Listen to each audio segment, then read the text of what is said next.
നമസ്കാരം എല്ലാ പ്രിയ സുഹൃത്തുക്കൾക്കും. നമ്മൾ എല്ലാവരും പരിഗണന ആഗ്രഹിക്കുന്നല്ലേ?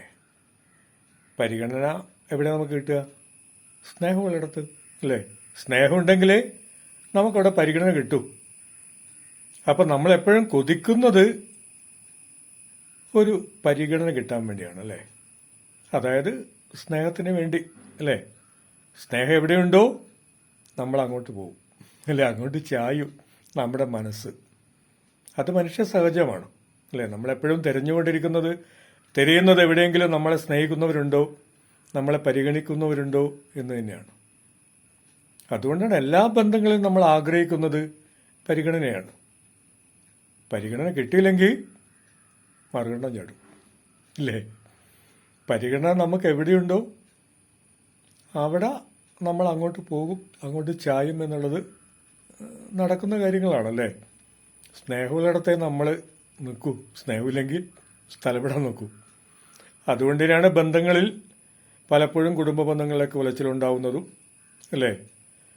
അവരൊക്കെ പരസ്പരം ഇങ്ങനെ അകന്നു പോകാനൊക്കെ ഇടയാക്കുന്നത് ഈ പരിഗണന കിട്ടായ്മ തന്നെയാണ്.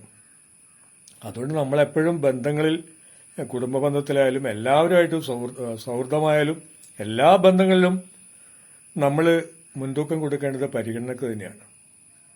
ആ സ്നേഹമില്ലെങ്കിൽ നമ്മൾ സുഹൃത്തുക്കളായാലും കുടുംബ ബന്ധത്തിലായാലും നമ്മുടെ പാർട്ട്ണറായാലും അല്ലേ, ഭാര്യയും ഭർത്താവും തമ്മിൽ പരസ്പരം പിന്നെ പരിഗണിക്കുന്നില്ലെങ്കിൽ കൈവിട്ടു പോകും, അങ്ങോട്ട് പറന്നകന്നു പോകും.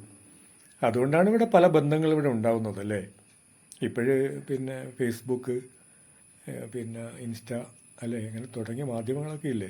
അവിടെയൊക്കെ ഇങ്ങനെ ചാറ്റിങ്ങിലൂടെ പല ബന്ധങ്ങളുണ്ടാകുമ്പോൾ ഊഷ്മള ബന്ധങ്ങൾ എവിടെയാണോ പലപ്പോഴും ഇങ്ങനെ ഫേസ്ബുക്കിലുണ്ടാവും, മെസ്സഞ്ചറിലൊക്കെ വരും.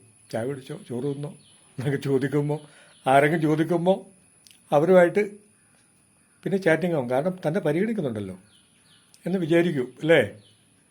അങ്ങനെ കുടുങ്ങിപ്പോകുന്നവരൊക്കെ ഉണ്ട് ഒരുപാട് നമ്മുടെ സമൂഹത്തിൽ അല്ലേ? അപ്പോൾ അതുകൊണ്ട് നമ്മൾ പരിഗണിക്കുക എന്ന് തന്നെയാണ്. ഭാര്യ ഭർത്തൃ ബന്ധത്തിലായാലും പരിഗണന വളരെ പ്രധാനമാണ്. പരിഗണിക്കപ്പെടുക, അതായത് സ്നേഹിക്കുക എന്ന് തന്നെ. സ്നേഹം പങ്കുവെക്കാനുള്ളതാണ്. അപ്പോൾ സ്നേഹിച്ചുകൊണ്ടേയിരിക്കണം. സ്നേഹം നഷ്ടപ്പെടുമ്പോഴാണ് അവിടെ ബന്ധങ്ങൾ കുലച്ചിലുണ്ടാവുന്നത്, അകന്നു പോകുന്നത്. മറ്റാരെങ്കിലും അവിടെ ചായ കുടിച്ചോ, ചോറ് തിന്നോ, ഉറങ്ങിയോ എന്നൊക്കെ ചോദിച്ച് ആരൊക്കെ വരുമ്പോൾ അവിടെ അങ്ങോട്ട് വീഴും അല്ലേ? ആ ബന്ധങ്ങൾ കുലച്ചിൽ വരും. അതുകൊണ്ട് ശ്രദ്ധിക്കുക അല്ലേ?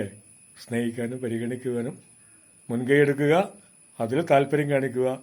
അങ്ങനെ നമുക്ക് സ്നേഹിച്ചുകൊണ്ടേ ജീവിക്കാം. Okay, thank you.